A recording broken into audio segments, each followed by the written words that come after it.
মানুষটার নাম জুয়েল রানা। তিনি চিত্ত মিডিয়া নামক একটি ফেসবুক পেজের স্বত্বাধিকারী। হাতে কলম, চোখে চশমা, সাথে গ্রাম বাংলার চিরায়ত রূপ। জুয়েল রানার কন্টেন্টগুলো মানুষের হৃদয় স্পর্শ করেছে। তার কথা বলার ধরন, কণ্ঠের মাধুর্যতায় মজেছে লক্ষ লক্ষ ফেসবুক ইউজার। বাংলাদেশে কোনো কন্টেন্ট ক্রিয়েটরকে নিয়ে এতটা আগ্রহ আগে তৈরি হয়েছে কিনা আছে সে প্রশ্ন। একদিকে জুয়েল রানা, অন্যদিকে বস্তাপচা ও অশ্লীল সব কন্টেন্ট ক্রিয়েটর। তাই মানুষ রানাকেই বেছে নিয়েছেন। রানার মালিকানাধীন চিত্ত মিডিয়া হয়ে উঠেছে ফেসবুকে রুচিশীল মানুষদের সবচেয়ে বড় প্ল্যাটফর্ম।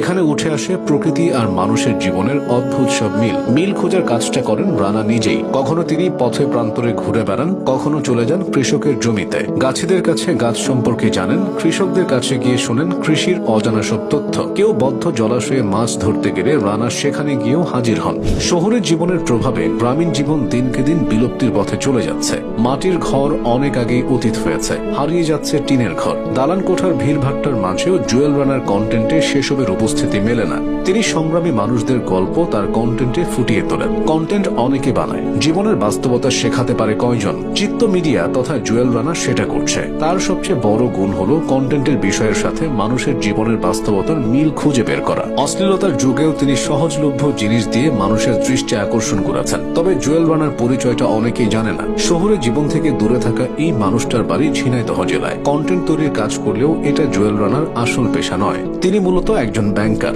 গ্রামীণ ব্যাংকের ব্রাঞ্চ ম্যানেজার হিসেবে দায়িত্ব পালন করছেন তিনি। জুয়েল রানা পড়াশোনা করেছেন কুষ্টিয়ার ইসলামিক ইউনিভার্সিটি থেকে। ব্যক্তিগত জীবনে তিনি বিবাহিত এবং এক সন্তানের জনক। পরিবারের মতো প্রকৃতিও তার কাছে ভীষণ আপন। পাখিদের কলকাকলি, সাদা বকের বিষণ্ণ বসে থাকা কিংবা কাটা গাছের ক্ষত তাকে ভাবায়। খালি